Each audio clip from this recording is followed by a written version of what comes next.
Why is Poland arming to the teeth when it already sits under NATO's security umbrella? The answer is not simply modern geopolitics. Poland remembers what happens when guarantees arrive after the tanks do. In 1939, Germany attacked from the west and the Soviet Union entered from the east.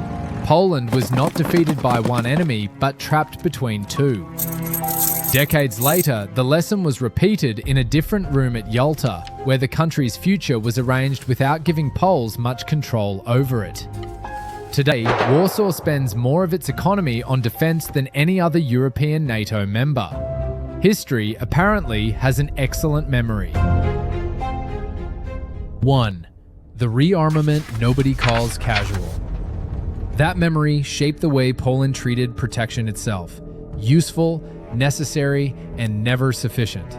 By then, Poland was described as the European NATO member devoting the greatest share of its GDP to defense. It accelerated defense spending and military expansion because Warsaw had chosen to prioritize strength it could command, while still relying on the alliance meant to protect it. The consequence was immediate. Poland became one of Europe's most heavily armed and strategically important states on NATO's eastern flank. Polish soldiers trained under that assumption, while families lived with a harsher one. Survival depended on forces arriving before an invasion, not after it. It could deter invasion or make militarization permanent. That was confidence building, but also a warning. The past had left Poland with a problem no alliance slogan could erase. Its geography and guarantees had failed together. 2. The country between two armies. That failure became physical on September 1st, 1939. Germany invaded Poland from the west, and Polish soldiers and civilians faced an attack that immediately tested whether the country could defend itself. On September 17th, 1939, the Soviet Union invaded from the east. Families and retreating soldiers now faced a choice with no safe direction. Resist, retreat, conceal themselves, or flee. They are not choosing between safety and danger. They are choosing which danger can be reached first. The result was not simply a military defeat. Poland was partitioned between two invading powers, and control of its territory disappeared. A country can lose a battle. Poland lost the ground on which its decisions were supposed to matter.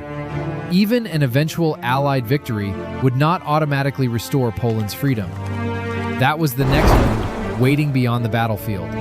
Others might defeat the invaders, then still decide what Poland became. 3. Victory without control. The war ended, but victory did not return control to Poland. At the Yalta Conference in 1945, the Allied powers shaped post-war arrangements that placed Poland within Moscow's sphere of influence. Europe's security order was settled by stronger governments, while Poles had little ability to determine what was imposed on them. Polish families and returning soldiers faced the aftermath of a war won by the Allies, while their country's political independence remained constrained. The guns fell silent, but decisions about Poland's future remained elsewhere.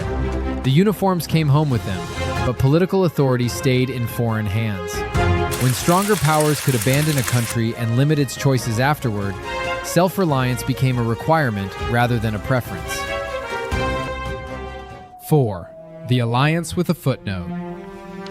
That lesson left Warsaw with an awkward choice. Poland could place its security inside a Western defense alliance and accept that promises might someday prove slow or insufficient. Or it could treat national forces as the only protection that could arrive on time, carrying the cost of preparing alone. Neither option offered comfort. History had made comfort a poor planning tool. In 1999, Poland joined NATO, replacing its post-war dependence on Moscow with membership in a Western defense alliance. Polish households and soldiers gained the security of an alliance while retaining the memory that formal promises had once failed to prevent the country's destruction. So Warsaw accepted the shield, but kept national military capacity at the center of defense. That choice strengthened Poland without making trust automatic. Later, Russia's aggression turned an old fear into a present calculation. 5. The map moves east again. Then, in 2022, Russia's full-scale invasion of Ukraine changed the calculation. A major interstate war on NATO's eastern border was no longer historical analogy. It was current reality. Poland did not wait for the alliance to adjust. Now Warsaw accelerates military expansion, strengthens its eastern defenses, and presents the country as a frontline state within NATO. Build first, ask later how quickly help might arrive. That choice made Poland a central military hub and defensive hinge on NATO's eastern flank. Not because history was irrelevant, not because fear disappeared, not because the alliance was worthless, but deterrence created its own problem. Permanent readiness could prevent a crisis, or make every crisis feel like 1939 beginning again. Poland had chosen seed. The harder question was knowing when enough strength became enough. 6. Deterrence as national memory. By this point, Warsaw had stopped treating security as a service delivered from abroad. Poland's current defense policy combined NATO membership with unusually high national military spending because an alliance could help without becoming the only plan. The decision carried a financial and political cost. Poland accepted it as the first layer of security. Its own forces had to make any promise immediate, rather than merely reassuring on paper.